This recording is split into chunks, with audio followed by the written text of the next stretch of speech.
be here with me and my husband. And yeah, first time China, first visa already. Wow, well, it clearly suits you as well, I have to say. Now, you're here as a new role as a Legend Ambassador. How are you enjoying that? No, they've kept me pretty busy, but that's what I'm here for. And I think the goal is really, China has come up with some great tournaments in the past, and hopefully many more to come. And, women's tennis now here in Shenzhen. Hopefully in the future there'll be more Chinese players coming out of this, and more little girls picking up tennis rackets. Yes, I'm sure you're going to inspire many of them. Now, of course, you won this event a couple of times back in 98 and 2000. What are your memories of that time?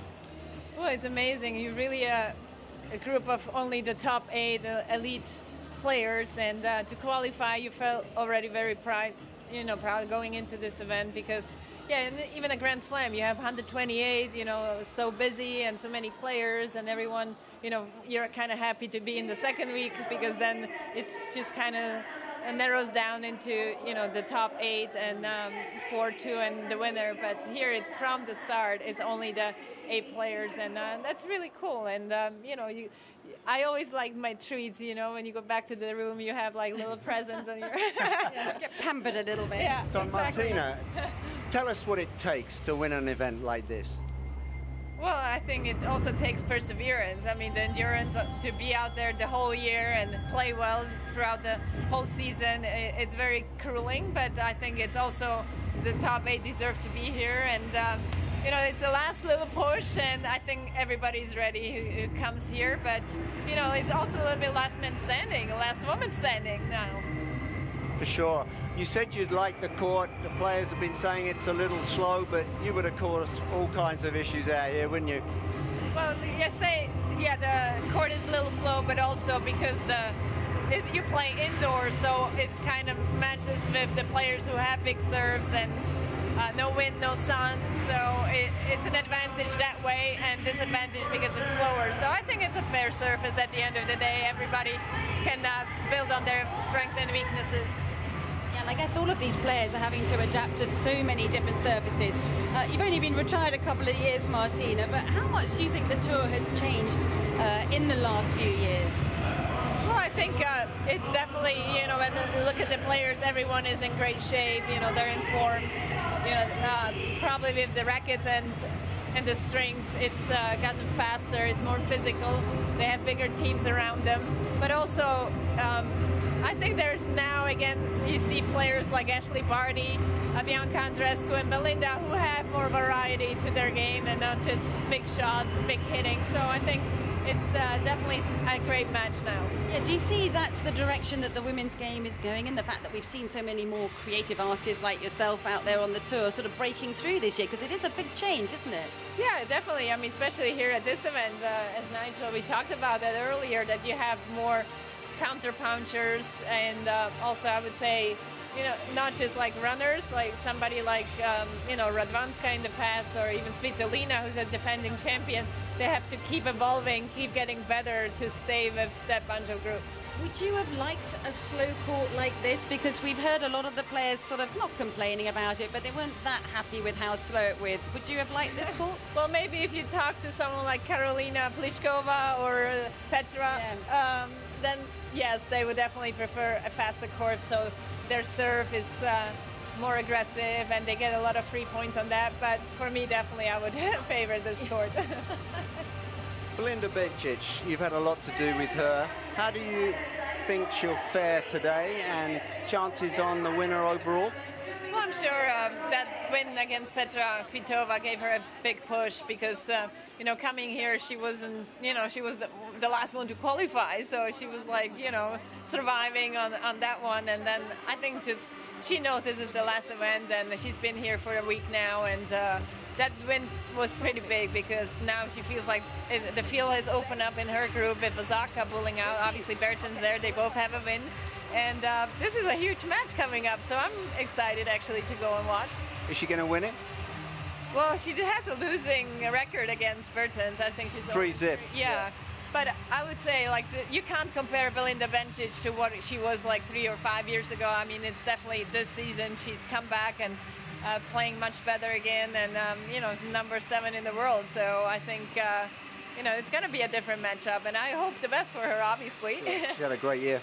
Yeah, now I know that your mum obviously coached her and you had a big influence on her tennis as well. Just tell us a little bit more about her character, what's she like?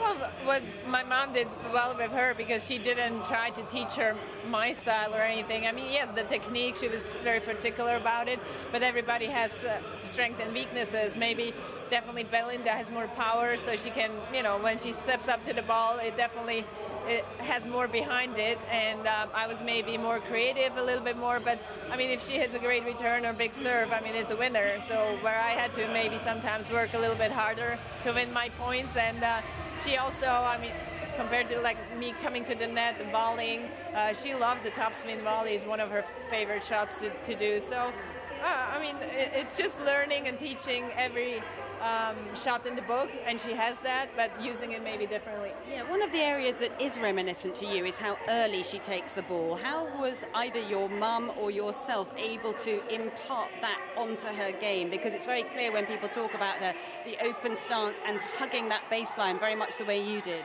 Well, that's really important, and you see the difference when she does it. It's taking away time from the opponent. That's the most important thing, because, I mean, especially against the taller girls, you would say, and she uses that really well to also sometimes just really play a deep ball in the feet, and to get away from the ball makes it really difficult for them. And the earlier take it, the less time they have to get themselves into position. Yes, now what about her character? Because she's quite a feisty character, we know that. We always look forward to the sort of on-court sessions with her dad. Just tell us a little bit more about that character. Well, she's got a lot better, I think. The more you win, the better you get, right?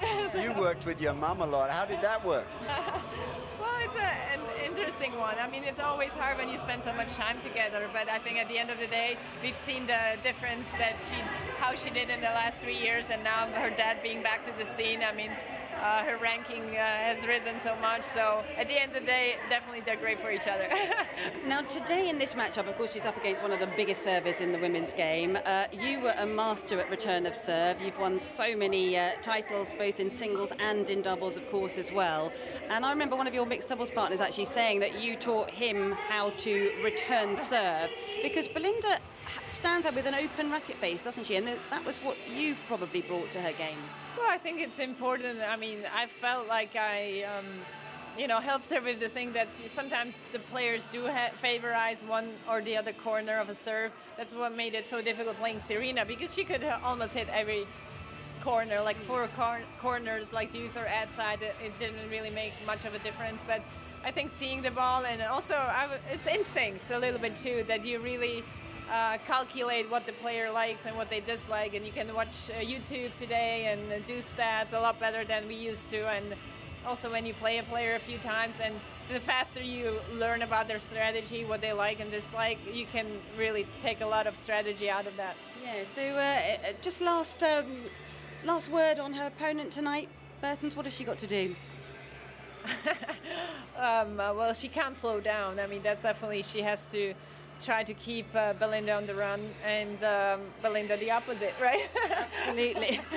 Okay, yeah. Yeah, no, I think Kiki definitely has a great inside out and forehand, so Belinda will try to get away from that. I think Belinda, after myself, no kidding, that's one of the best backhands in the game, and we know that she can take the ball early and yours redirect was pretty it good, down let the me line. say. Yeah. Great stuff. Well, it's been such a joy to Thanks talk for to you. coming up. Thank you so much for joining us. Thanks you. for And having me. I guess we better let you go and enjoy the match and take your seat. But in the meantime, let's hear from both of these players as they go into battle tonight.